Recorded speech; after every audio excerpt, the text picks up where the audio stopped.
Good evening, ladies and gentlemen.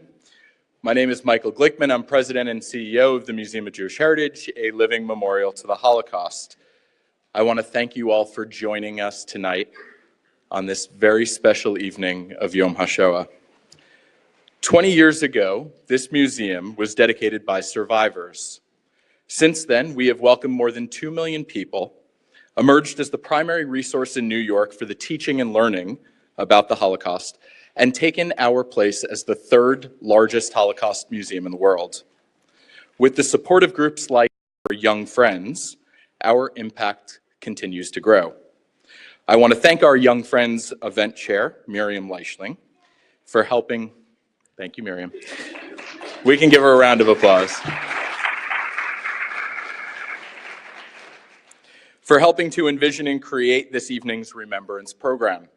I also want to recognize the important contributions of Ryan Green, Alyssa Greengrass, Jacqueline Steinbach, and Young Friends Board Chair Leslie Bergson.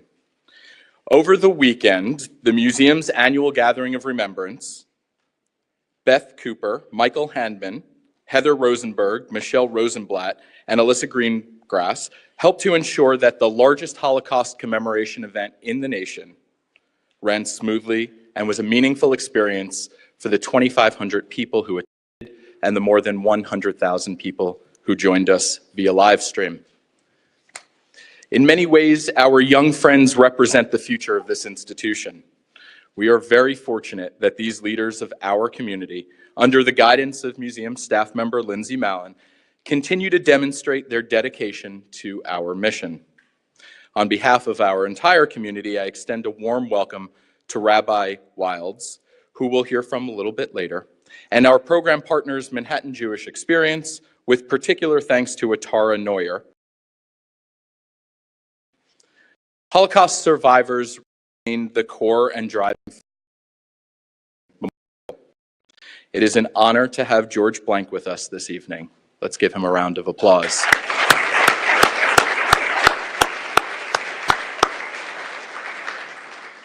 As survivors continue the sometimes difficult work of sharing their stories, allowing the next generation to engage in personal experience of global significance, their courage and generosity of time and spirit is both astonishing and greatly appreciated. Thank you, George, for giving us this opportunity tonight to learn from you. At the museum, one of our sacred mandates is to magnify survivors' stories and their voices and preserve their testimonies.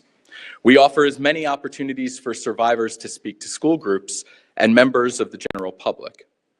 When a survivor tells his story, he reasserts the very humanity and dignity that the Nazis attempted to destroy.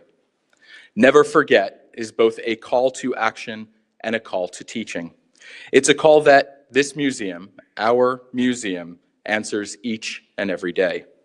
Young people of all backgrounds enter our doors to learn about the Holocaust and to remember.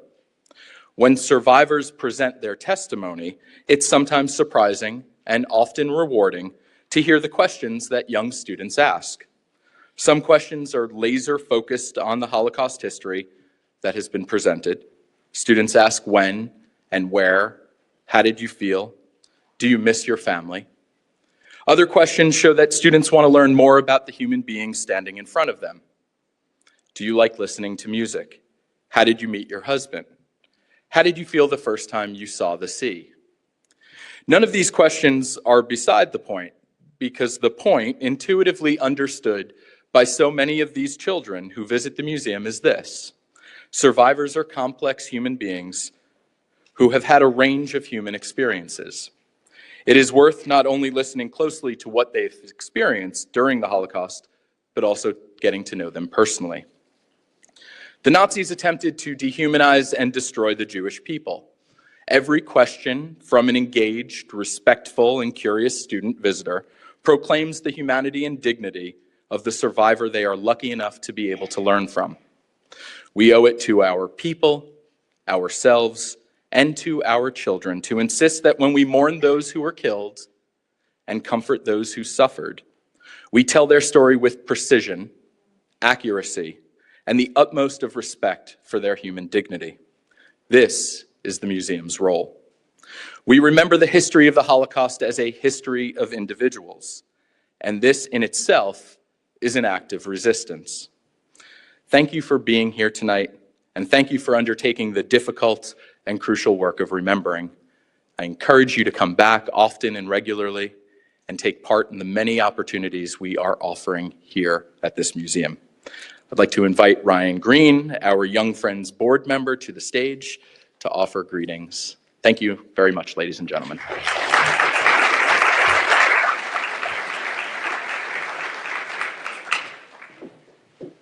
Good evening. Thank you for joining us for Yom HaShoah. I'd like to say a special thank you to our museum's president, Michael Glickman, as well as to Rabbi Wilds from the Manhattan Jewish Experience for co-hosting this evening's program with us.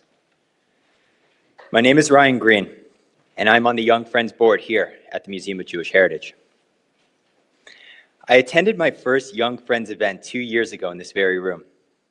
It was as packed then as it is now, and although I came alone and with little information on the event, I'd quickly realize a shared thread with the people around me. We were all here to commemorate the 6 million Jewish lives lost during the Holocaust. It was Yom HaShoah. I must admit, however, I came to the museum that day with a different motive. I had recently started a new job, and my boss, the CEO, extended an extra ticket to me for the event. I wanted FaceTime with him, so I accepted. Perhaps due to the stresses of a new job, or even my slightly hazy familiarity with Jewish culture at the time, I showed up in my startup uniform, jeans and a t-shirt. And while I was certainly embarrassed of my attire, I realized a more pressing issue. There were some significant holes in my understanding of Jewish heritage. You see, my personal connection to the Holocaust is of a slightly vicarious nature. By all accounts, my immediate family was in the United States at the turn of the century. And while my family members served in the US military, the atrocities resonated with me with a degree of separation. But something happened to me at that Young Friends event. Sitting in the crowd, listening to the discussion my good friend and fellow board member, Miriam Leichtling, led with the late Helen Steckler, I felt a yearning to better understand what so many before me had died to preserve. I felt a deep sense of responsibility to honor the resilience and strength millions gave to protect our culture, our heritage. And while I realize this may seem hyperbolic, I would like to share that the determination prompted a clear line of events that brought me in front of you all this evening. In the last 2 years, it has brought me to services led by Rabbi Wilds, to eat with his family over Shabbos, go on Birthright, and even serve as a co-chair to last year's Hanukkah Gala. Today, I serve the Executive Young Friends Board as a co-chair of membership with Dasi Font, who was the first person to befriend me when I showed up in 2016, looking for a place to sit in this auditorium. In similar fashion, the Young Friends community has become bedrock in my life, which is as important now as ever. We have entered an era where every day that passes, we become a step further removed from the destruction of the Holocaust, an era in which first-hand accounts have become increasingly more difficult to find. This parallels to a world where anti-Semitism is no longer just something our grandparents warned us about. It is spreading once again in Europe, throughout the country, and even here in our own New York. I still wear jeans and a t-shirt to the office. And while the holes in my understanding of Jewish heritage have gotten smaller, the real work is just beginning. I'm a member of the Young Friends of the Museum of Jewish Heritage because I believe we owe it to our people, ourselves, and the next generations to insist that we never forget those who were murdered. And I hope you may all feel the way I do. I hope you will help me and the Young Friends to continue providing a platform where we can share the stories of sacrifice with the utmost respect for human dignity as the answer to the Nazis' thwarted ambition. It is now my honor to introduce this year's speaker, George Blank, who will come to the stage to light a candle in honor of the 6 million Jewish men, women, and children who perished.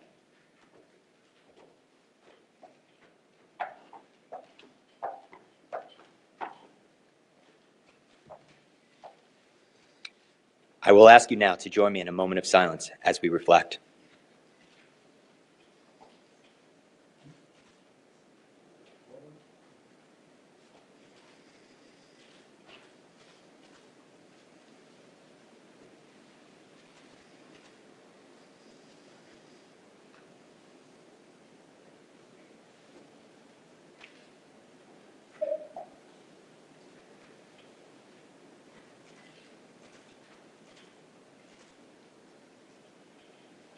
Thank you. Please welcome Rabbi Mark Wilds.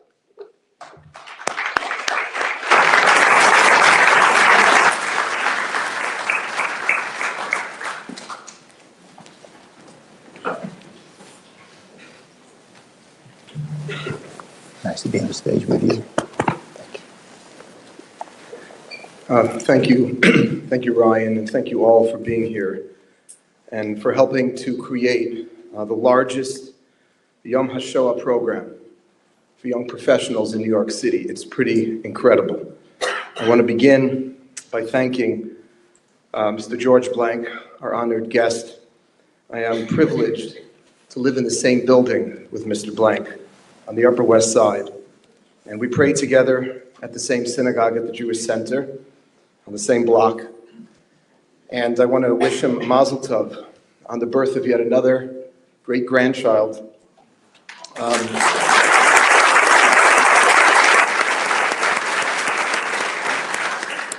And we want to thank you, of course, for sharing your story with us this evening.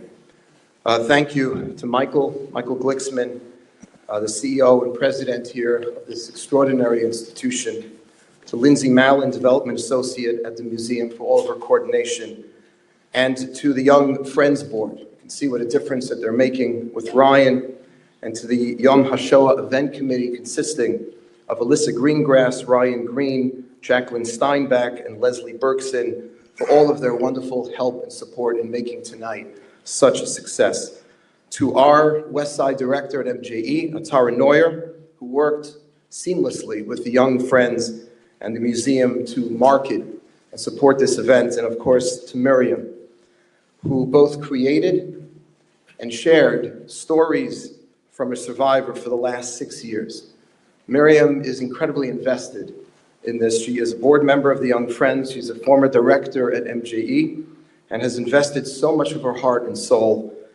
And we have been, of course, at the forefront of offering content-based programs that inspire and educate for the last 19 years. And this is one of the greatest nights for us. At MGE, we've become a big part of this event, and it's a tremendous honor, and I thank you, Miriam, and to all of you for caring and for showing up and for making this event so successful.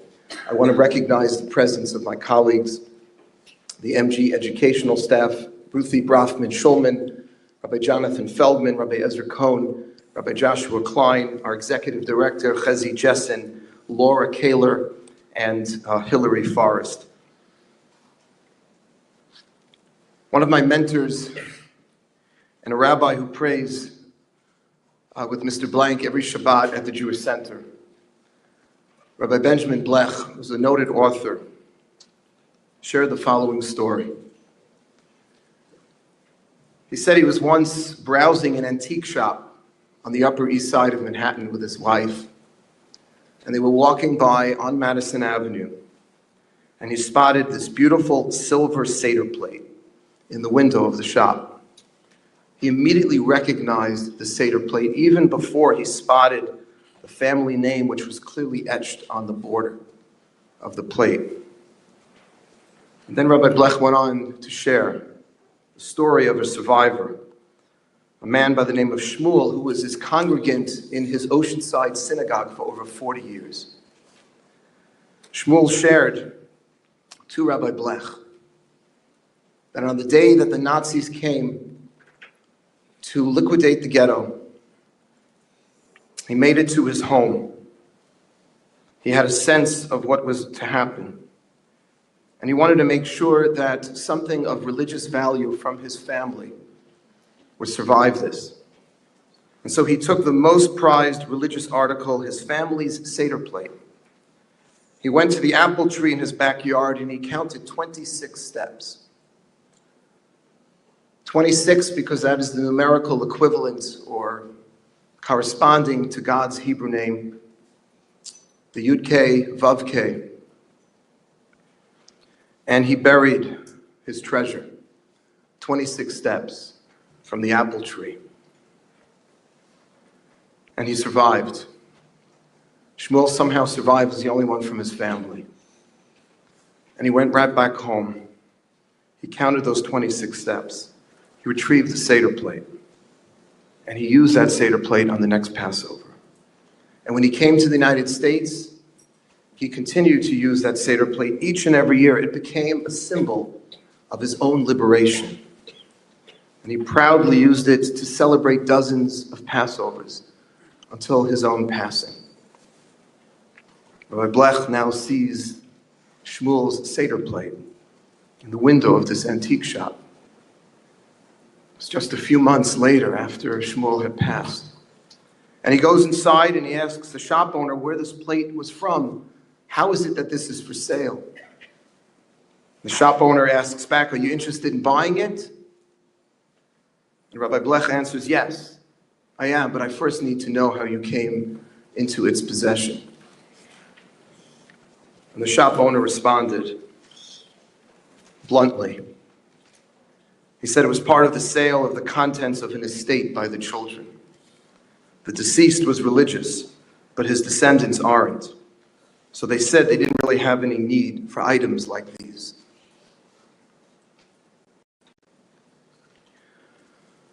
Gentlemen, we have come here tonight to commemorate the devastation that was the Holocaust. To memorialize the 6 million who lost their lives for simply being Jewish.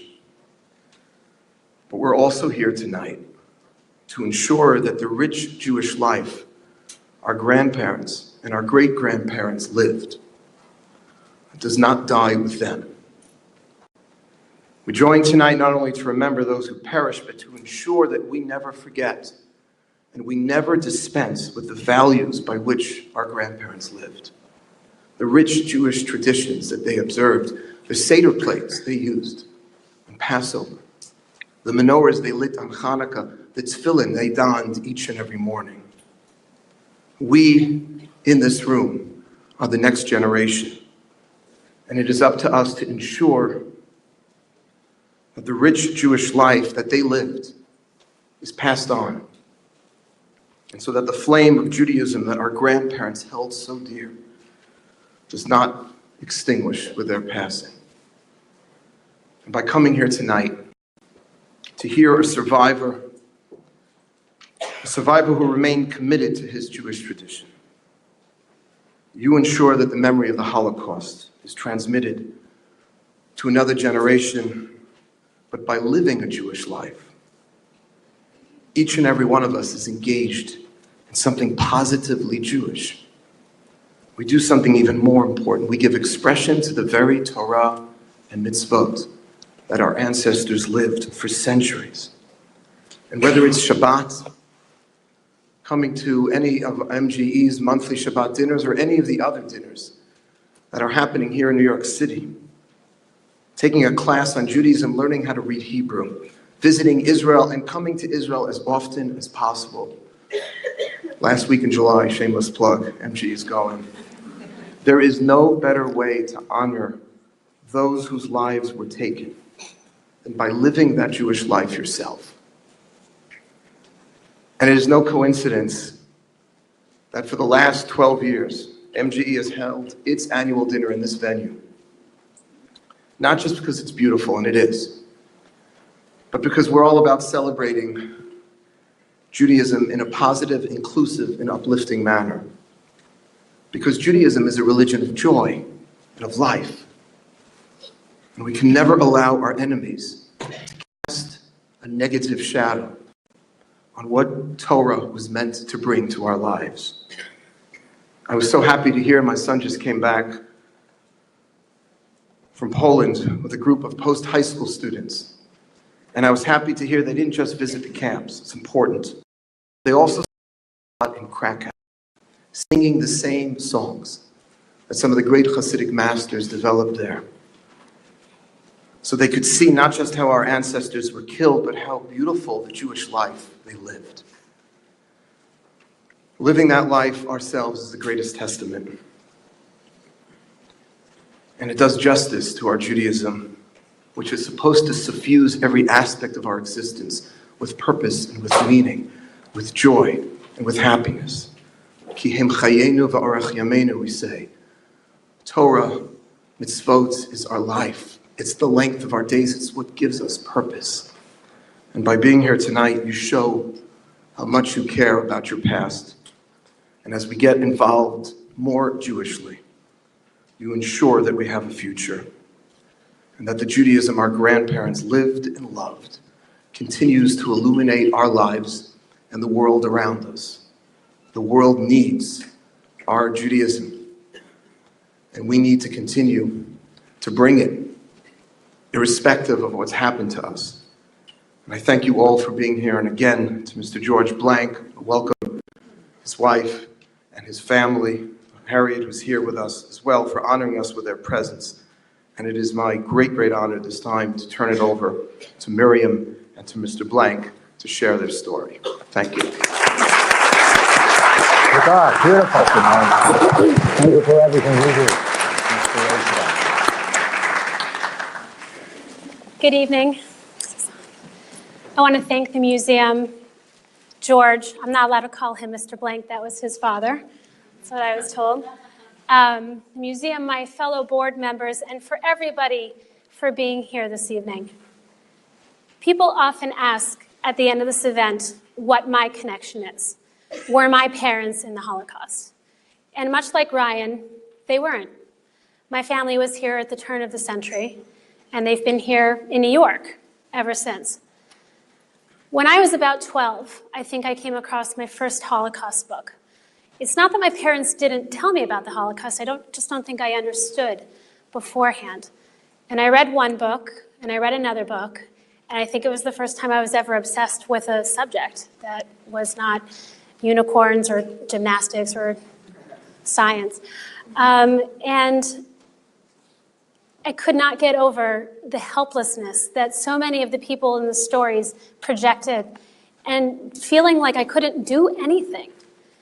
And when this project started 6 years ago, it started because we were doing a Yom HaShoah program. MJE has been doing Yom HaShoah programs for 17 years. And then it was the standard format was to ask a survivor to come and speak. And we had a hard time finding somebody who was a professional speaker.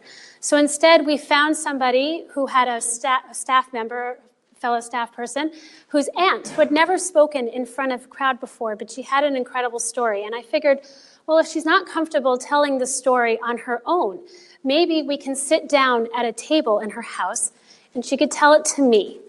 I like telling stories. I'm not scared of crowds.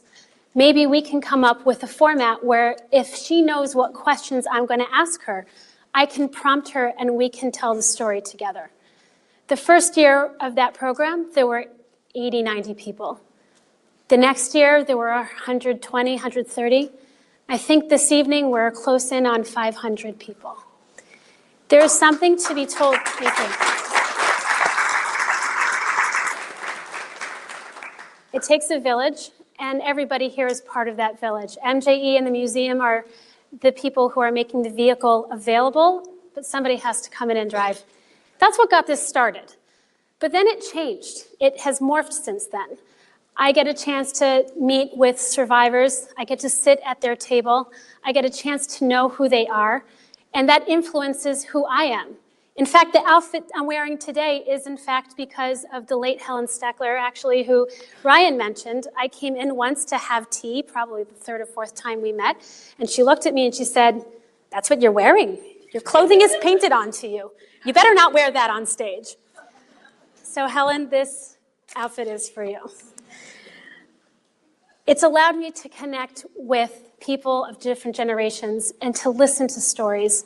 And if you're inspired by what you hear tonight, go out and speak to people who are different than you, age-wise, background-wise, but especially your family, especially people from older generations in the Jewish community. We are a community. It's our responsibility to hear stories and to hold on to them, because who will tell them to our children if we don't? And with that, I want to start with our story this evening.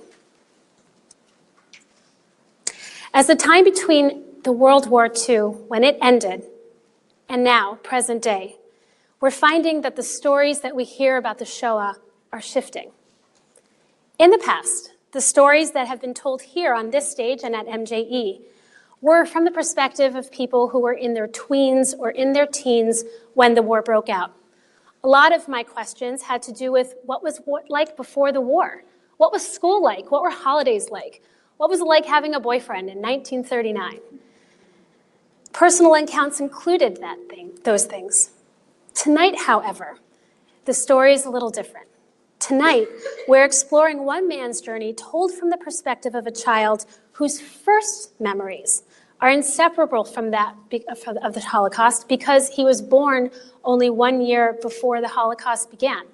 For those of you who are parents or work with small children, we always talk about formative years. And what kind of hell is it to be born into the Holocaust? But before we get there, I want to talk a little bit about George's family, about the time before the Holocaust. George, thank you so much for being here this evening. And before we delve into your story, I just want you to tell us a little bit about who you are, where you're from. What was your family like back in Poland? Great, thank you. Thank you very much, everyone. Can you hear me in the back? For your warm welcome, and I just want to also thank my new friend Michael Glickman for being our host and for his inspirational words. It's a great pleasure to meet Miriam and work with her. She's one of the most passionate people, hardworking people that I've ever met in my career, and I've met many. And also, it's always nice and a privilege to be on the same stage with my longtime friend, Rabbi Wilds, who's a passionate leader, young leader in our community, and I have the privilege of being a fellow member at the same shul. Well, I was born in the town of Rzeszów in southeastern Poland. We'll show you a map a little later, you'll see it. In 1938, to two very successful families. My mother's family Rzeszów had 24,000 people. The majority were Jewish. Surrounding areas had obviously many non-Jewish people. And my great-grandfather, Asher Yehuda Silber, was the wealthiest man in town. He had extensive businesses, breweries in Poland and Romania. He made liquors, had large estates, real estate, fisheries, very large family. My great-grandfather had 12 children. The oldest was my grandfather, Yitzchak Yaakov Silber, and my grandfather had 6 children, and my mother was the oldest.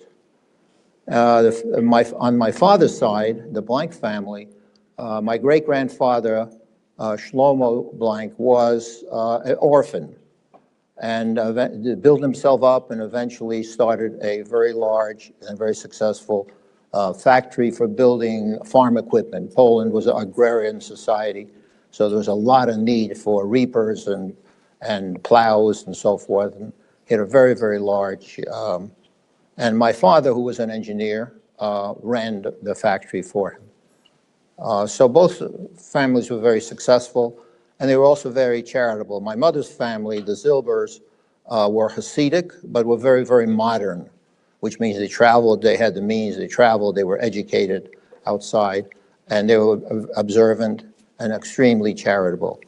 The Blanks were less observant, they were not Hasidic, but they were affluent and they were very much in the life, blended in the life of the town.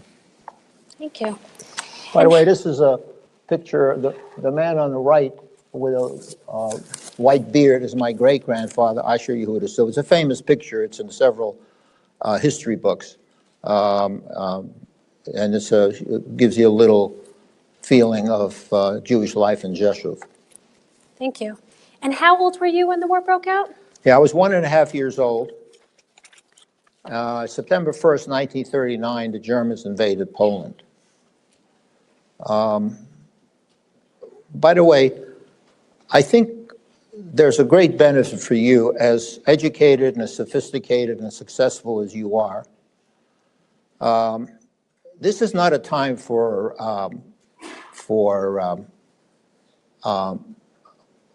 sadness and for mourning.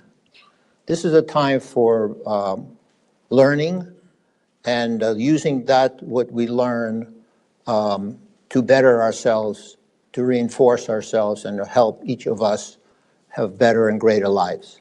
That's why I'm here. Thank you.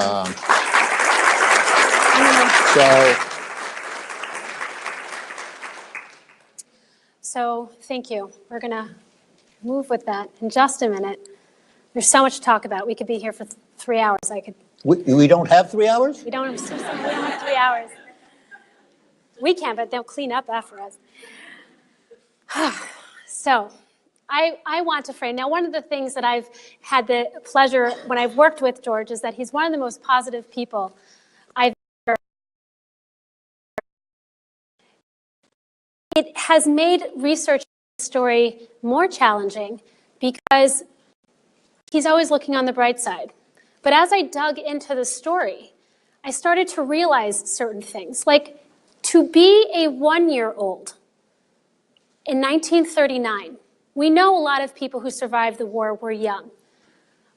But I want to take for a moment the time to explain the dangers of being a very small child. All Jews were targeted for death during the Holocaust, but the mortality for children was especially high. If you were an adult, your chances of surviving were about 33%. It's not a lot. You wouldn't want those odds today, but it was a hell of a lot better than if you were a child.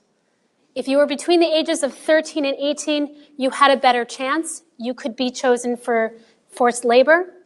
But if you were a child, especially a small child, your chances of surviving were somewhere between 6% and 11%.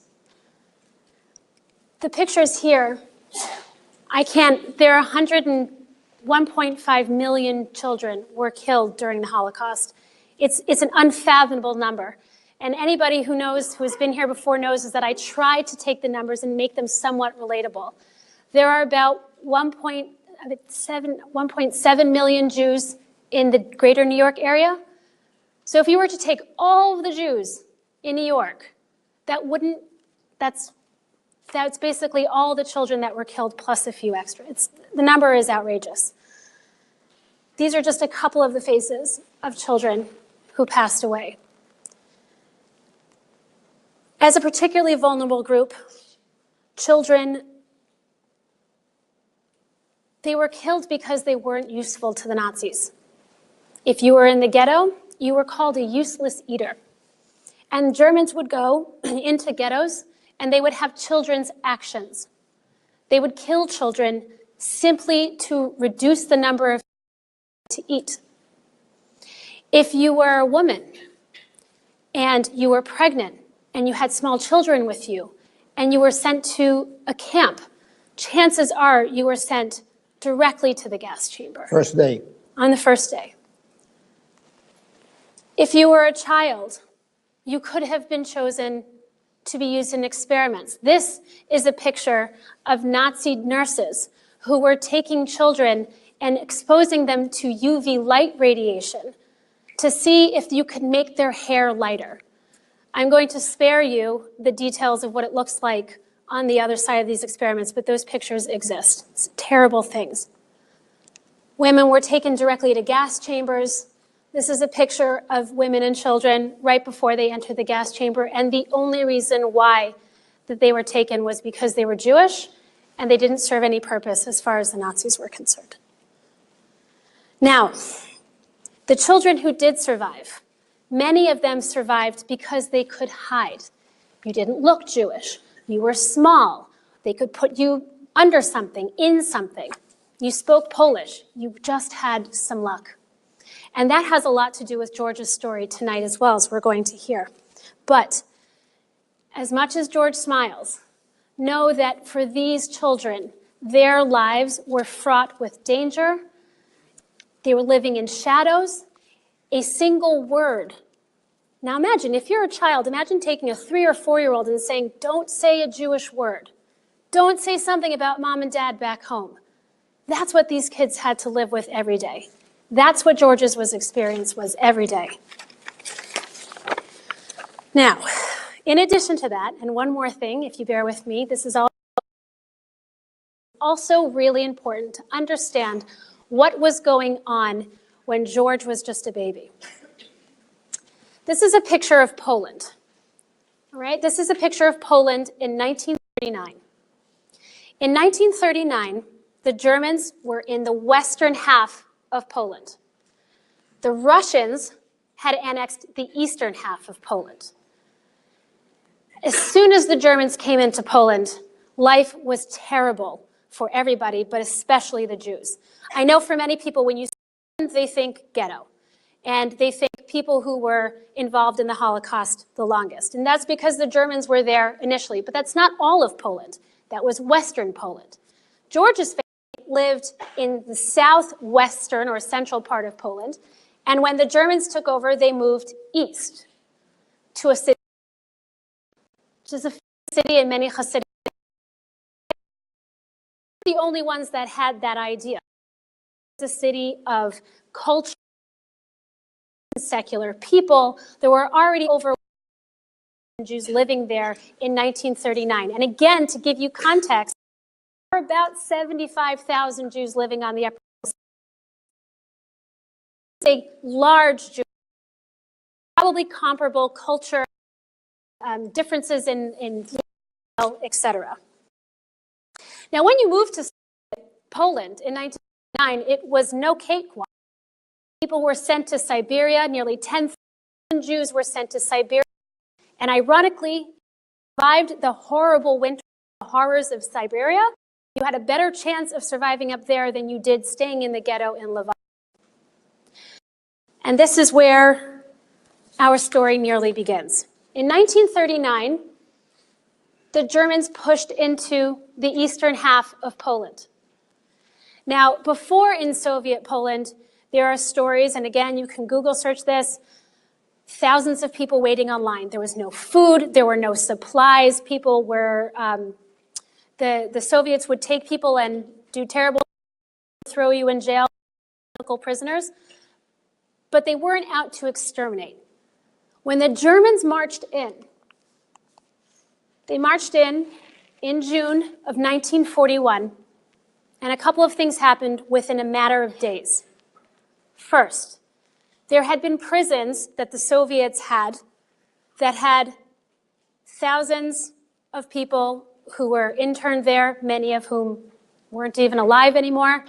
And when they opened up the gates and people saw what was going inside, they made Jews take out the dead bodies. And when they got to about 1,500 people, they said, you know what, forget it, we're just going to wall it up. But between the Germans and the Ukrainians that lived in the area just south of Poland, they decided that this was enough of a reason to kill Jews. Pogroms started. Farmers came in from the fields with farming tools, with guns. They bludgeoned people. They kicked people. They shot thousands of people. And they also went out of their way to humiliate people, especially women. I have to say, I've been researching this for a number of years. These were particularly difficult things to look at. This all happened within a matter of days, and this is where our story starts. So George, your family ran away from Western Poland to Eastern Poland. You're living in Lviv. The Germans break in. Your family is a family with money. They're a family with connections. Your father, your grandfather, they worked with hundreds of people who were not Jewish. Very charitable. How did this affect you or not affect you? What was the story when the Germans marched in? Yeah. Well, as Miriam said, both families were affluent, so they had automobiles. and they had money. So the first thing the family did when the Germans actually attacked Poland, you saw the map, is they tried to get out, but all the borders were closed. And even though there was no internet and no television, and there wasn't really a great understanding of just how far the Germans are going to go, it's clear that my family and all Jewish families understood that you didn't want to be in an area that was controlled by the Germans. And at first, the Germans came through, it was just their army. But right behind the army came the SS and the people that actually ran the cities and made the laws. So our family turned and drove, everyone went to Lvov. In Lvov, we had the means, so we got apartments, we had food. My father started working for a Russian general in transportation, logistics, and they were very close. And so when the Germans broke the treaty, so for some period of time from 39 to June of 41, there was a rapprochement between the Germans and the Russians. One had part of Poland, the other one had the other. Nothing was happening. But then Hitler decided to really start World War II on a big scale, something you may have heard of, Operation Barbarossa, where he invaded into Russia. And so as the Russians are falling back, one of the things they said is they wanted to take all the able-bodied men with them. They needed men. And the edict was, if you are hiding and we find you, we're going to kill your whole family. So obviously the men in my family, including my father, would not take that chance, so they went with the Russians. And as they were leaving, the general said to my father, look, I love you, you're great, you're an engineer, you've done wonderful things for me. Come with me to Russia. I'll give you cars, I'll give you gasoline, you come with us, you'll work for me in Moscow, you'll be safe. So our family had a big family meeting and to discuss going to Russia. And one uncle said, I don't want to go to Bolsheviks, we'll end up in Siberia, it's not. And the family did not go. Now, you know, in all of our lives, in all of your lives, there will be moments, there will be situations where you have to make a critical decision, and it's usually without adequate information and without adequate time to think it through. My family made a critical mistake. They stayed. The Russians left, the Germans came in, and very, very quickly they created a ghetto and started putting Jews in there, including my family. Just one thing for you to think about ghettos. You know, ghettos are inside a city, so there are streets around them. So in Lvov, it was a very large ghetto. So they took 10 or 15 blocks up Amsterdam, 3 or 4 blocks to Central Park West, 15 blocks back, across 72nd Street, put barbed wire around that, and that was the ghetto. So if you get out of the ghetto, you were on the streets. There was street life, and inside the ghetto there were streets and there were homes and so forth, but you were confined. And we'll talk about that in a minute, how that felt, and it got worse very, very quickly. So your father the general told him, come with me. Your family said no, they stayed, but your father left, right? Yeah, my father left, and at the end of the war, we kept looking for him in 1945. We didn't know. There was no information. Typically what people did then is they went to the railroad stations and they posted if they had a picture or name, and they asked people traveling, did you see this one? Did you see this other person? Unfortunately, most of the people that you knew were dead, but some survived. And the only word we got was that while still in Poland, moving towards Ukraine, remember the Russians were retreating, the Germans were following them very effectively. There was an artillery bombardment, and the convoy that my father was on, trucks, was hit and he was killed. So at this point, you're only about 3, and your father has already gone away to war. You never saw him again, Never did saw you? him again. Yep. Do you have, now you did mention that some of your earliest memories, very sweet, are with your father. Yeah, I have one memory, actually, of my dad. My father was a big automobile. He had the franchise for Mercedes-Benz in Poland. So he had big Mercedes, and he also had motorcycles. And I do have a mental video in Krakow, in Lvov, going up a hill, and I'm sitting on the gas tank of a motorcycle, which the gas tanks, I remember, was very big. I had my legs spread because I was small, and I'm holding the bars, and around me, I remember my father, who was wearing a brown leather jacket, and I see his arms, and we're going up this cobblestone street, and that's my only memory of my father. Now, the way the ghetto worked in Lvov was in the beginning, and again, you have to keep in mind that for all that buildup, this all happened quickly. So by the end of 1941, after the pogroms were over, you started seeing hangings and different horrible things happening. And by the end of 41, they had built the ghetto. And initially, there weren't that many people comparatively in the ghetto. By the end of 41, there were 200,000 people in the same ghetto. Remember, there were 100,000 people in the entire city.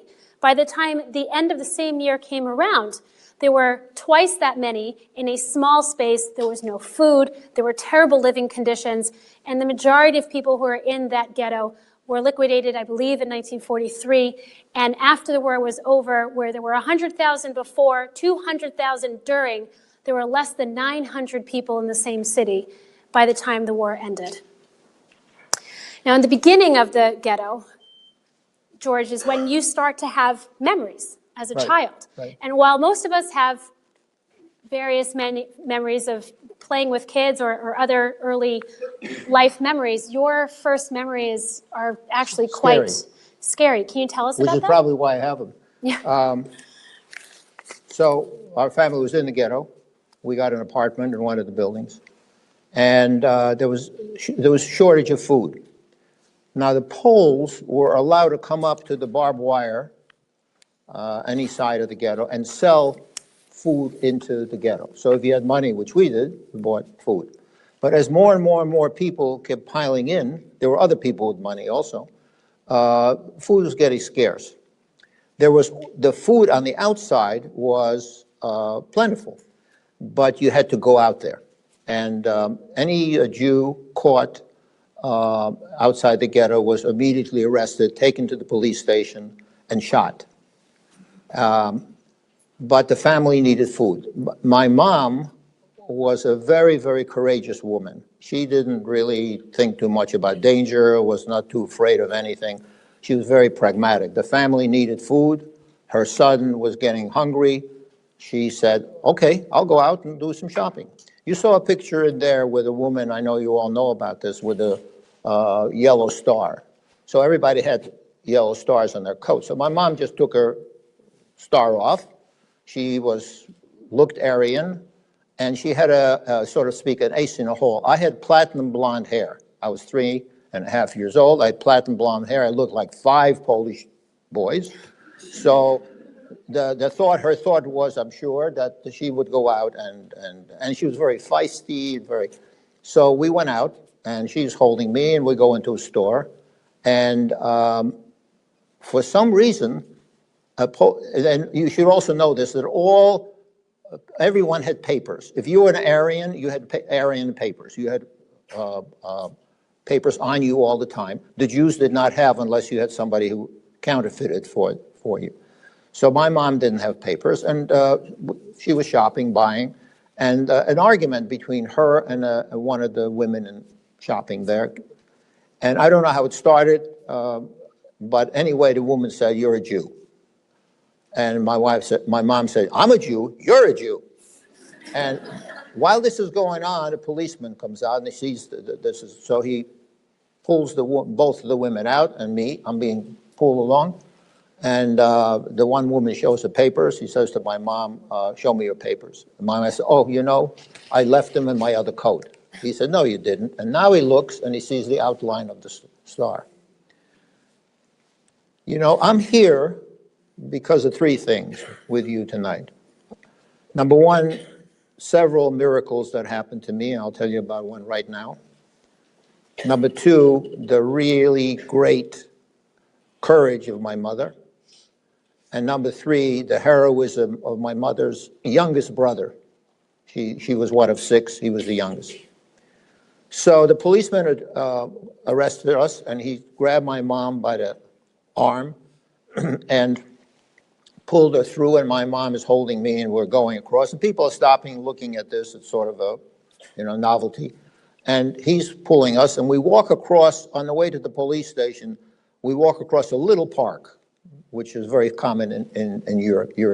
And I remember the grass, because it was different. And as he's walking across the park with my mom, pulling her, she lunges forward, grabs his leg, the behind leg, and falls on her knees. And he turns around very kind of startled, and he's ready to hit her. And she said to him, for the sake of the child, let us go. And I don't know what happened to him, whether he had a little boy, he looked at me, whether he had some kids. There was some touch of humanity that touched him, and he said to my mom, get the hell out of here, Jew, and go back to the ghetto where you belong. That, my friends, was a miracle, and one of the reasons I'm here tonight. Now, you're back in the ghetto, and this is, by the way, these are George's parents at the beginning of their marriage. This is mother over there. What is your mother's name? What is your mother's name? Anna. Anna. We've already seen there are pogroms. There's a ghetto. There's talk of ghettos elsewhere. Anna's husband has been taken. Who knows if he's going to come back? There's a small window of time where they could get out. And that's when she made the critical decision to leave. Yeah, my mom was pretty savvy, and she saw more and more people coming. She saw beatings, shootings, people dying, and she intuitively understood that she had to get her child out of there. So at the beginning of the ghettos, the security was not airtight. So you could pay people, and of course we had money. You could get things done. You could get out, you can get in. Later on, it was not possible. So through some connections, they found a Polish man who had a small truck, and my mom arranged for her mother and father, my grandparents, and her sister, who was there, her only sister, she and I, 5 of us, to go with this man, and he agreed to take us to a very small town named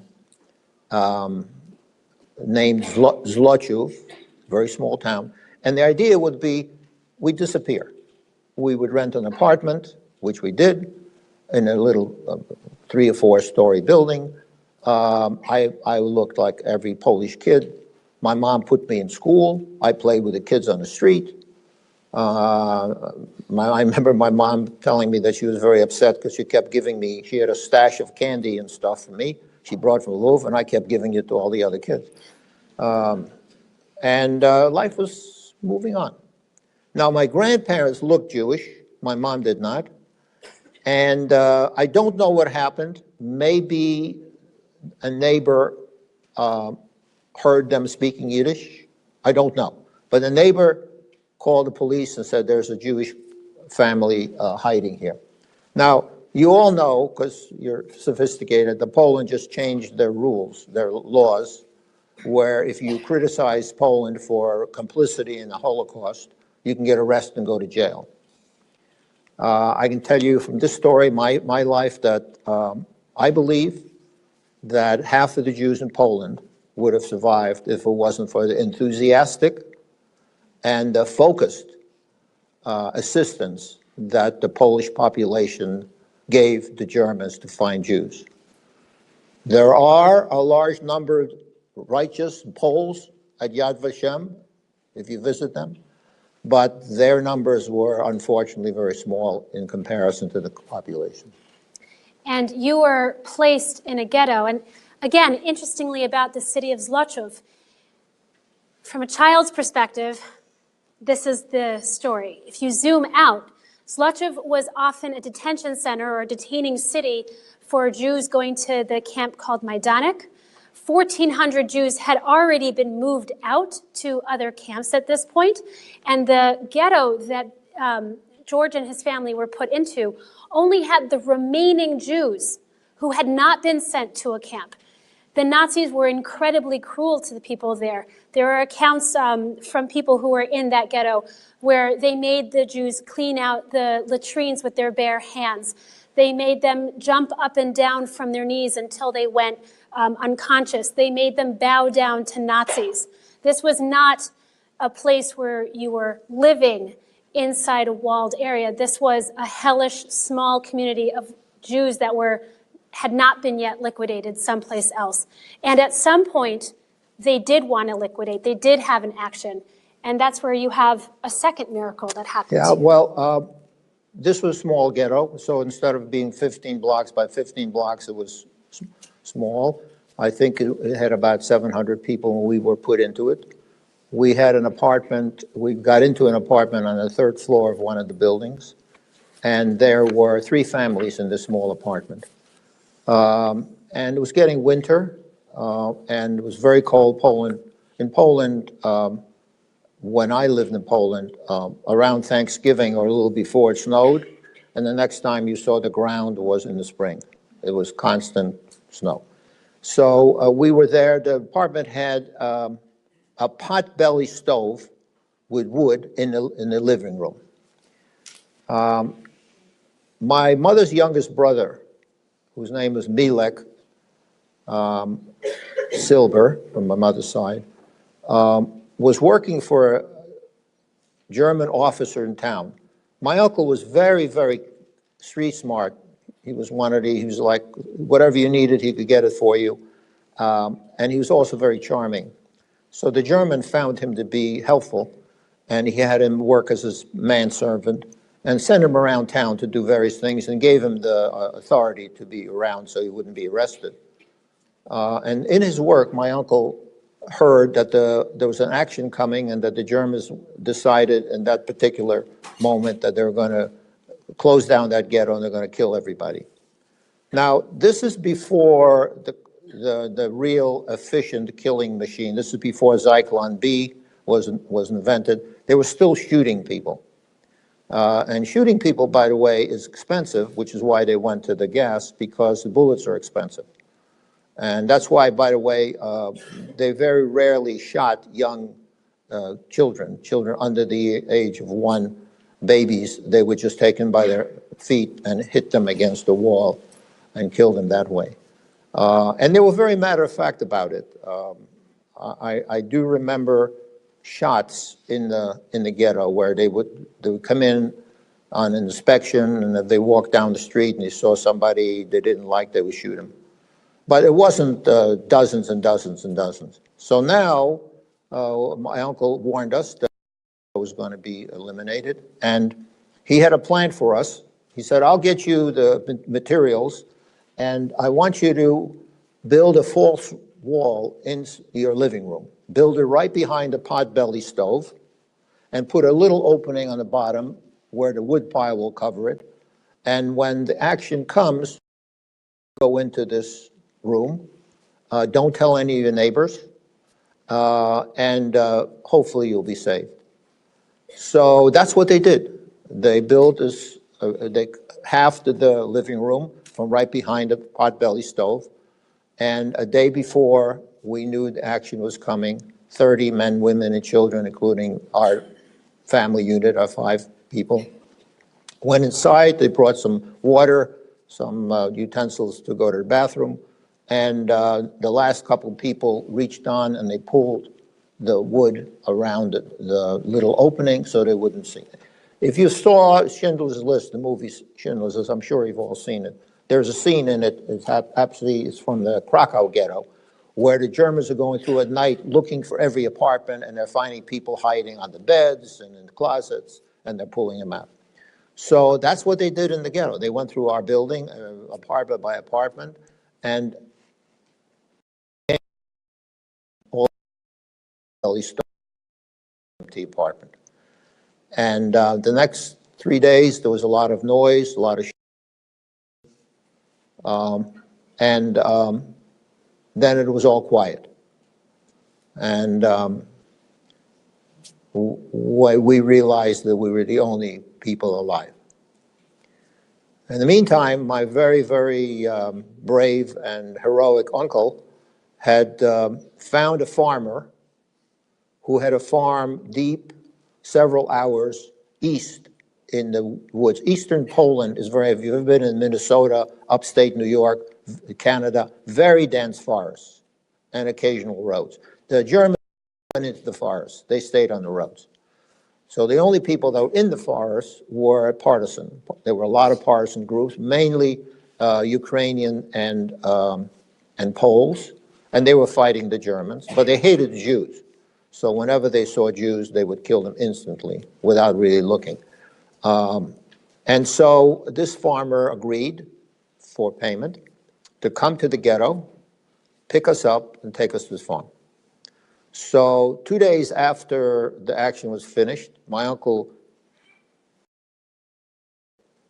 ghetto across the barbed wire went to our apartment and started taking us one at a time. I don't know why, but he took me first. And I was a little boy. He took me out. He said, stay right here, across the street, a lot of snow. He said, stay right here. I'll be right back. I'm getting your mom. So I stood there. But I was afraid of the dark. And so after a few minutes, I started crying. As I'm German patrol was coming around a couple blocks away. And just then, my uncle was back with my aunt. And she threw me down and covered me. And so I stopped crying. And they missed us. He continued bringing the family out when all five of us were there. The farmer came up with a sled and hay. We all ducked into the hay. He slowly drove out of town. A couple hours of travel, we ended up at his farm. And that was the second miracle of my young life, having been able to, with the heroism of my uncle. Joshua, my grandson, Josh Blank, you want to stand up? He's named after my...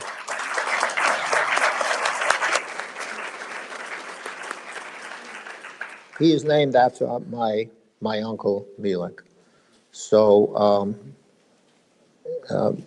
we missed the bullet again. This seems to be the pattern. Your family just missed the Germans in Western Europe, Western Poland. They got out of Lvov right in time.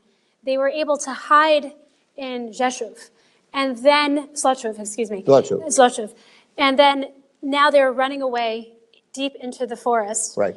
And how long were you hiding in the forest for? So you should know that one of the things that saved us in this episode is that all the women in my family, my grandmother, my mother, my aunt, had a lot of jewelry.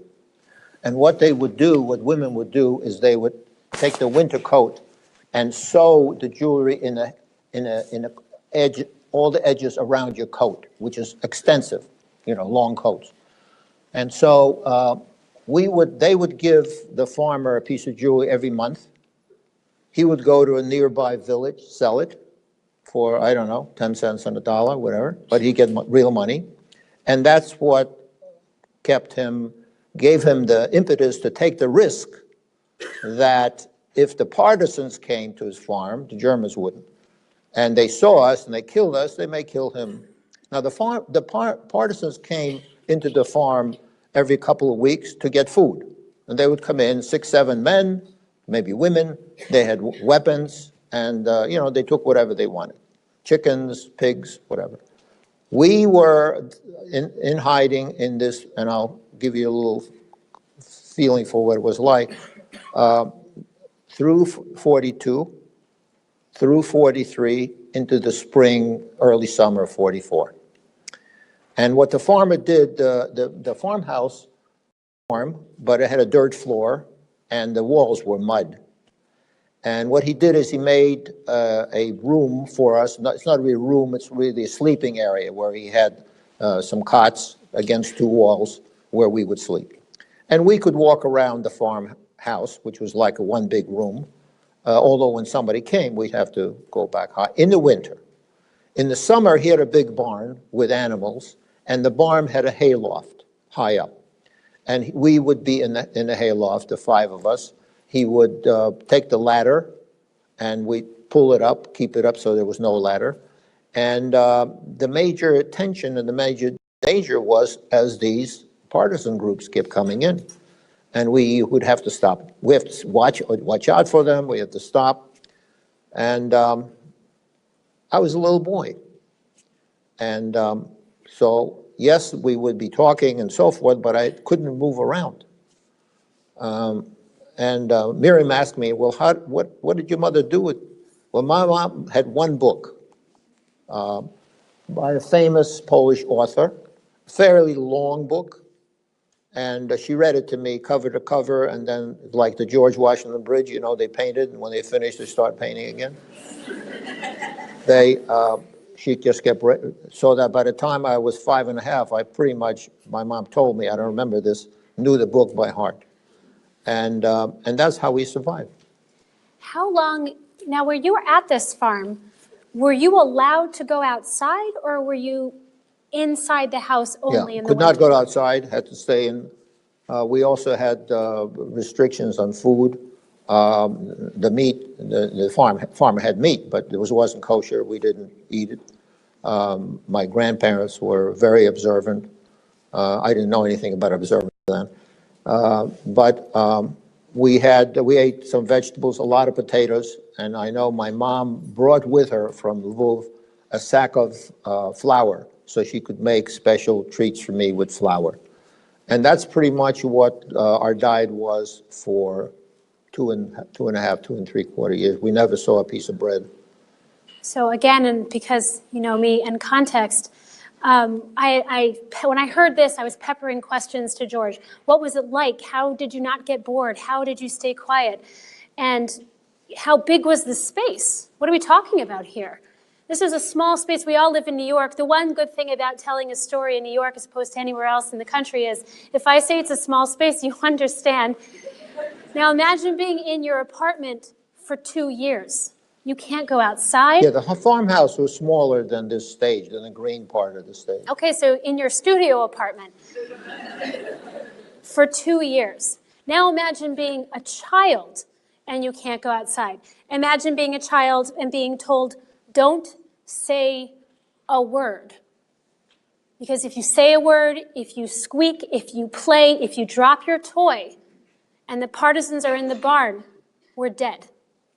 This was his life. One of my memories up there was that I did understand that this was a danger, and one time, at least one time I remember, I saw them coming, and I warned, I was the first one to see them. Through the slots at the end of the wall of the barn, I saw a group coming, single file, and I warned the family, and I was sort of, they made me feel like a hero because I was vigilant.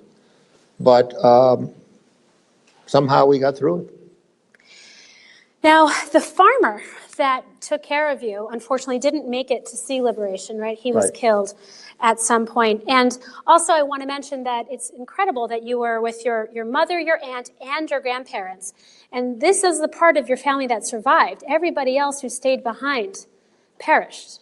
That's right. So this critical mistake that the Blank family made resulted in every member of my family being murdered, and I'm the only survivor.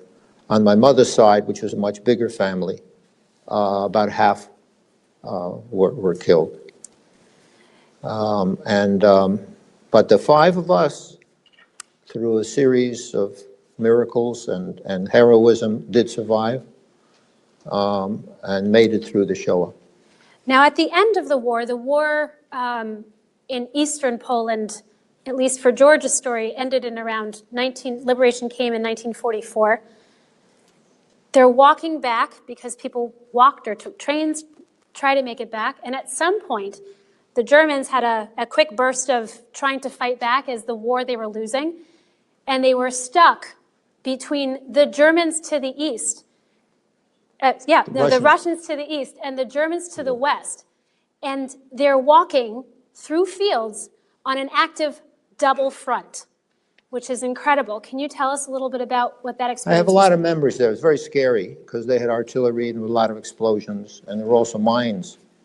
And there were hundreds of refugees. We heard, you could hear the battles, you can hear the noise. You know, it's quiet for 2 years, very, very quiet. And all of a sudden you hear the thunder coming closer. And so we knew that the Russians were coming, and actually the Russians passed by us. So we paid the farmer the last time, and we went out.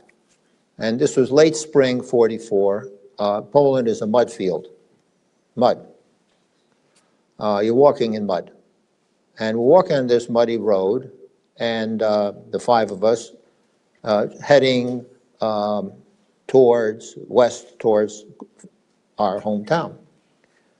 And we come around the corner, a bend in the road, and a German soldier is walking towards us with a rifle, carrying a rifle.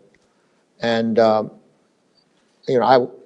not sure what I was thinking, probably not too much, but the adults were terrorized because we had done everything we could to survive. We're now just been liberated by the Russian army, and now we're going to be killed by this German. And so we just stood there.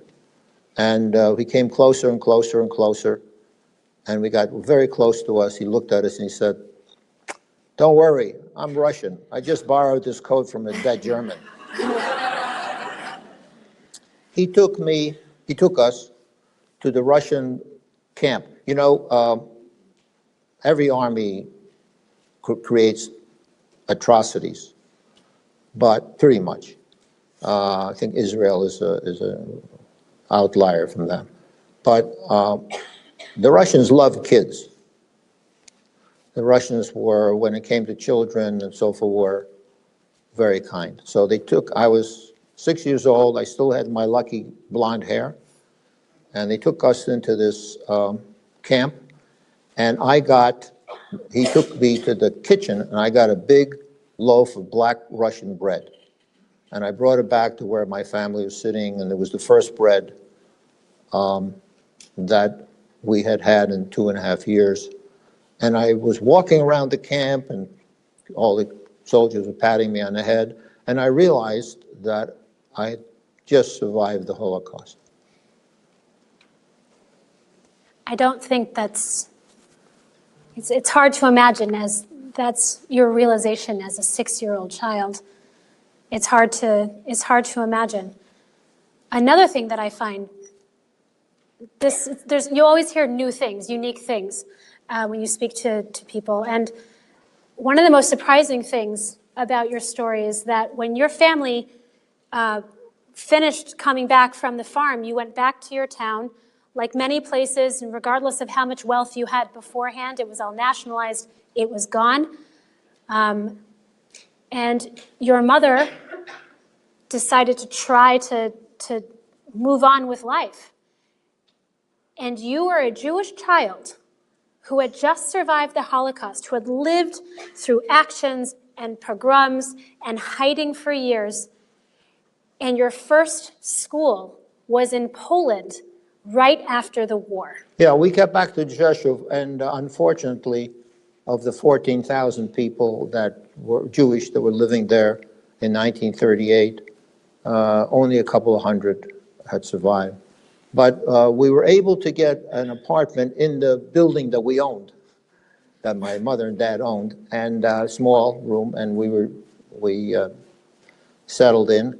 And then my mother was very focused about the fact that I'd been closed up, but I hadn't had anything to eat for years, really.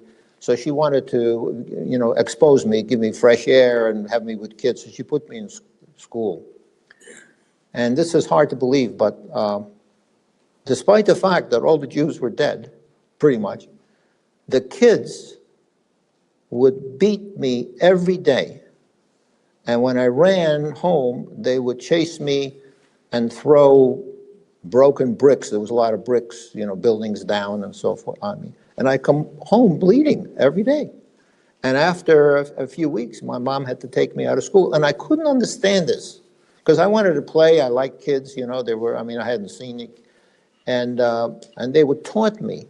They'd run after me and, What was it in Polish? they would, I still remember it. They would sing this, and it doesn't make much sense in the translation, but it's hurtful. They would say, Żydzi, which means Jew, śmierć za tobą idzie, death is following you. W czerwonym kołacie, wearing a red cape, łacie cię za gapcie, is going to grab you by your underwear. So be careful, death is following you. And they would just, and we hear a lot about bullying in our country, which is a serious thing, but nothing like this. I mean, this was really something that really affected me. And, when you go through these experiences, when I came to the United States, I was 9 years old. And I had nightmares for a couple of years, and then they went away. But one of the things that stayed in me into my adulthood is a great anger of how I was treated. And it's taken me years and decades to try to ameliorate that anger. I really think that in thinking about it, it was from those instances when I was 6 years old. I was free, I was going to school, I wanted to make friends, I wanted to play, and these kids just kept beating me up and chasing me and throwing stones and taunting me. So, not a great memory for me, and it has taken me a long time to cope with it. I have, by the way, never gone back to Poland. All my grandkids, when Joshua went to the trip from Israel to Poland, we spoke about me coming and joining him. I wrote him a letter, to read there, but there's just too much pain for me in Poland, and there's just too much blood in the ground for me in Poland, and I've seen enough of it. On the positive side, though, I had a very, very, very bad start to my life, 0 to 9. But when I came to this country, everything changed. And my life since that time has been blessed, successful, and fortunate. As a matter of fact, I always say to people that I'm a poster child for the greatness of America. And I want to speak to you about that a little bit when we have a moment, Miriam. Yeah. Because this is a great country. It has given me great opportunity. I got a great education. It was just my mom and I. She worked 7 days a week to support us. We were extremely wealthy in Poland when I was born. I wasn't born with a silver spoon in my mouth. I was born with a platinum spoon in my mouth. And now everything is lost, and my mom is working 7 days a week. But what I learned from this is wealth and things you own are not important. The only thing important is life. Because if you have life, you build. If you do not have life, your story is finished. So I served in the United States Army, and I was really grateful to have that opportunity to pay back this country. I had great job opportunities in big corporations. I learned and I was able to start my own company. I was able to start giving back. not only to the Jewish community, but to the community. And I was able to show my children and grandchildren what that means, and they are as charitable and as passionate about our people in America as I am. So my life's been really great success. Miriam was kind enough to say I'm very positive. I am. And that's because my start was very bad, but the rest of my life has been very, very, very, very wonderful.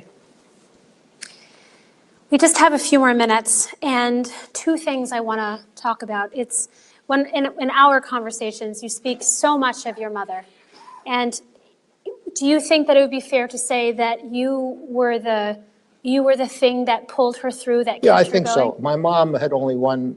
When my mother and father, you saw a picture, married, she could not conceive, and so they were married a few years, and then finally she did conceive. She had me, and I was, you know, as all mothers, the first child. It's a wonderful thing. I was the first great-grandson of my great-grandfather, and they had a 1 week celebration because people had to come from out of town. Sounds like Abraham, doesn't it? The interesting thing is my aunt always told me that when I was born, I was extremely ugly. I think my mom gave birth to me at home with a midwife, and my aunt said my head was, you know, more. No kidding. So they hid me. They didn't want to show me. So all these relatives coming in, they want to see me, and they're not showing me. They had to show me at day 8, and but there was a big celebration and so forth. So I was really important to my mom, and I think that some of her heroism and her lack of concern about herself was always about me.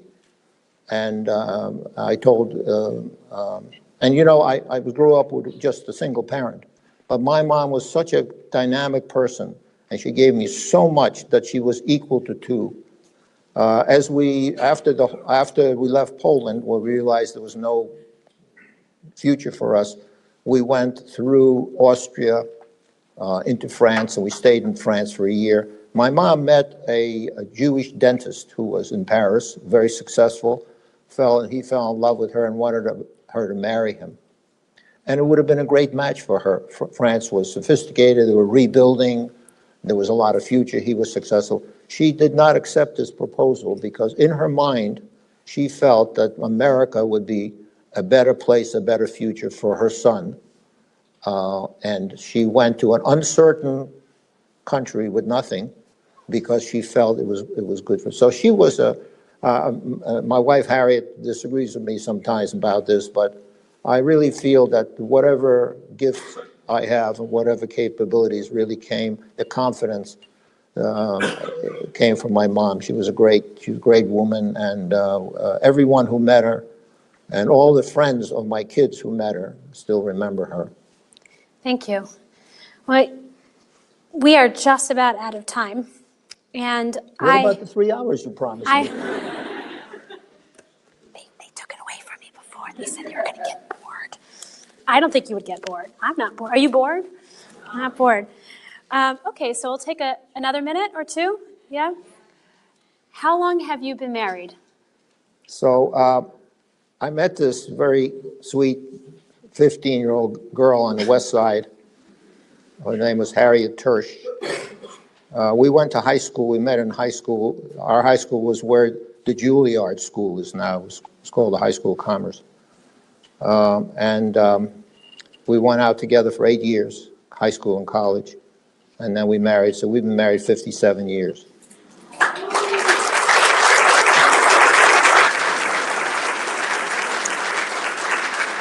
And George, can you tell us, because now that we've heard a little bit about your story, who's in, I mean, this is you and Harriet. Right, so on the right side, all the way over is my mother's sister, who was the one that survived with us. And all the way on the left side is her husband. Next to, from the right side on, is one of our cousins. And then there's my mom, beaming there.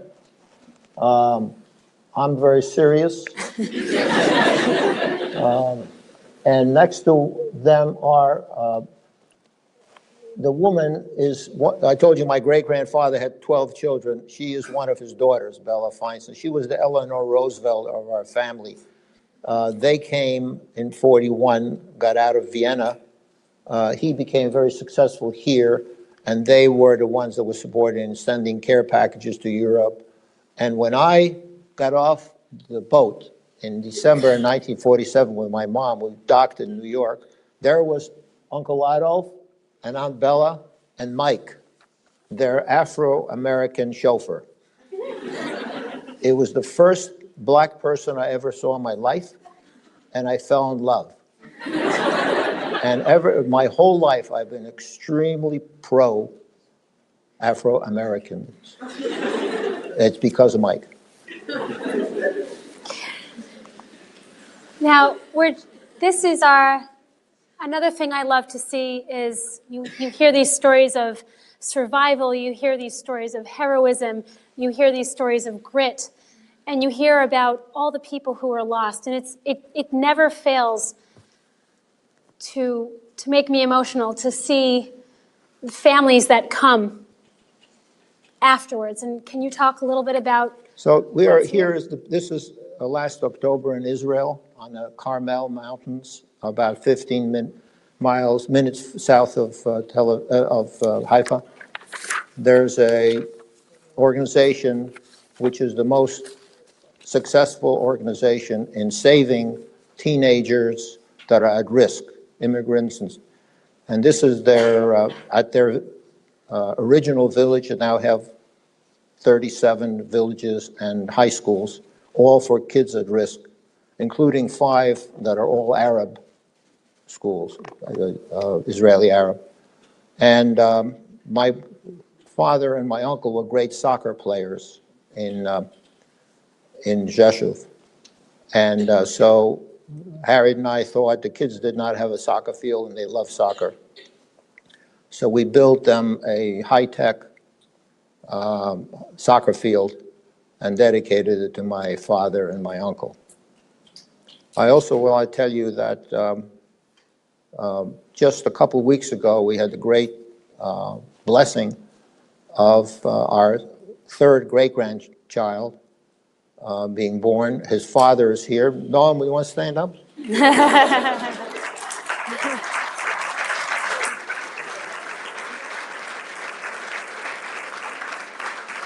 And Noam and my granddaughter Jessica honored us by naming him after my uncle, Mordechai Blank, whose name you see up there.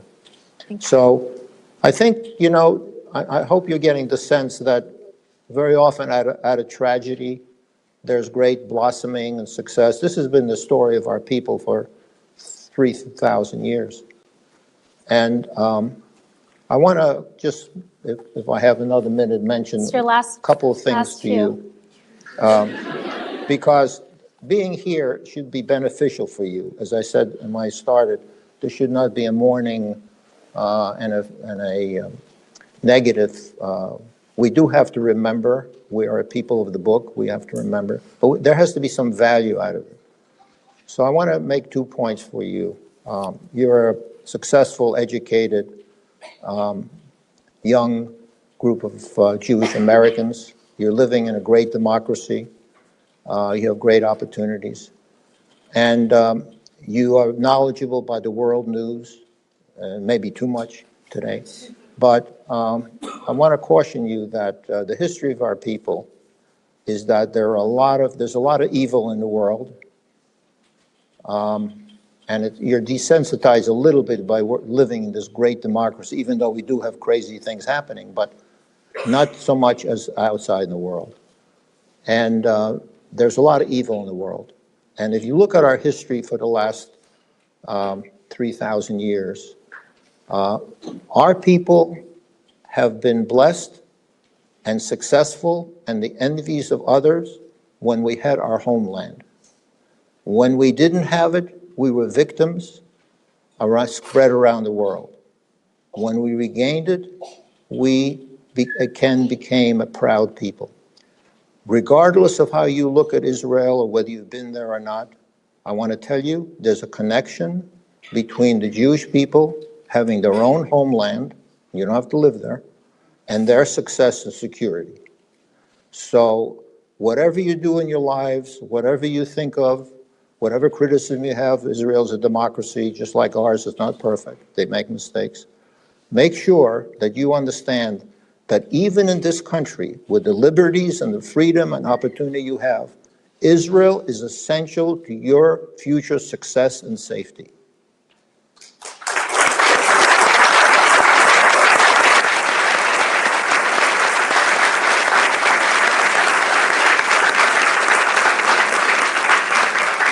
And the second thing I want to tell you is something about your future. You know, you're all educated, you're working with great companies, you see a pathway to success. Each of you sees success in a different way.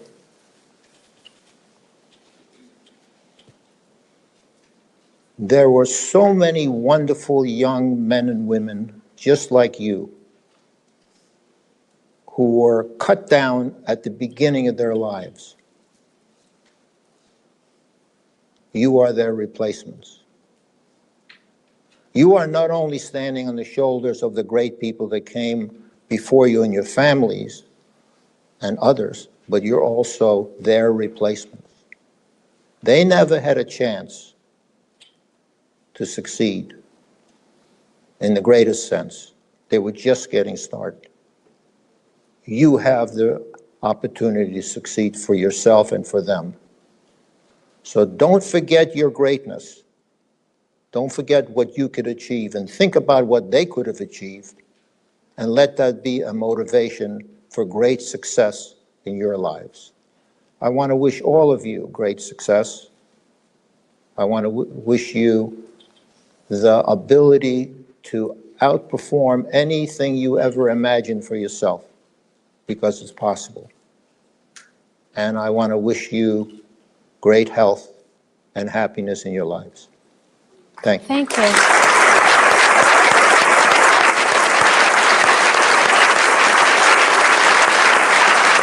Nice picture.